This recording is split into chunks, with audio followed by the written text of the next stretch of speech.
Assalamualaikum warahmatullahi wabarakatuh. Sejak sepekan terakhir ini, warga Gempang dan Maneh, khususnya masyarakat Urucut, ramai-ramai tiap hari memburu kayu akar kuning. Ken kamo Gempang ba urat kuning untuk dijual per lepeng ngen pe asap dapu. Urat kuning kan.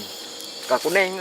Urat kuning yang banyak tuh daerah Kalimantan juga tidak kalah banyaknya kita temukan di pegunungan Gempang Maneh. Urat kuning dalam bahasa Latin Archangelia tanya sebagai bahan baku pembuat obat liver, kanker, kolesterol, obat anti racun, malaria, dan lain-lain. Mopak rindu, mopak ada 20 macam begah lewan.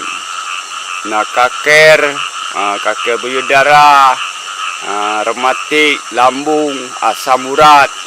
Herman alias Ujang, 43 tahun, warga Kampung Turucut, tiada hari tanpa naik turun bukit mencari urat kuning. Ujang, mantan pemburu kayu alet tahun 2005, mengatakan, "Alhamdulillah, dengan lakunya akar kuning ini, bisalah kami menutupi kebutuhan hidup keluarga di saat sulitnya lapangan kerja akibat wabah corona." Ujang asal Padang ini mengatakan harga akar kuning ini kami jual Rp2.000 per kilogram. Kami bisa dapat uang Rp200.000 sampai dengan Rp300.000 per hari. Selain Ujang, Tunku Hamzah bersama cucunya Muhajir Sulaiman tiap hari naik gunung berbekal sebilah kampak, nasi dan saboh kacang kupi. Mereka berangkat usai salat subuh. Setelah 1-2 jam perjalanan, barulah mereka tiba di lokasi. Hamzah yang sudah berusia senja ini tiap hari harus menguras sisa tenaganya. Jak mitabreh si uro si are. Memang tidak mudah untuk mendapatkan akar kuning. Biasanya akar kayu kuning merambat ke pohon kayu besar hingga 50 meter. Dan untuk menebang sebatang pohon juga bebe mate, putuhan putuh. Nah yang han rubah mesangkut bak kaya lain. Potollah. Tidak setiap hari mereka beruntung. Ada kala mereka harus pulang dengan tangan kosong. Ho yang tajak kalau di kolegop. Tapi besok kami tetap berangkat lagi, kata Tunku Hamzah yang gagal panen sawah tahun ini akibat diserang hama tikus. Sama saya Aminah Jamaluddin. Assalamualaikum warahmatullahi wabarakatuh.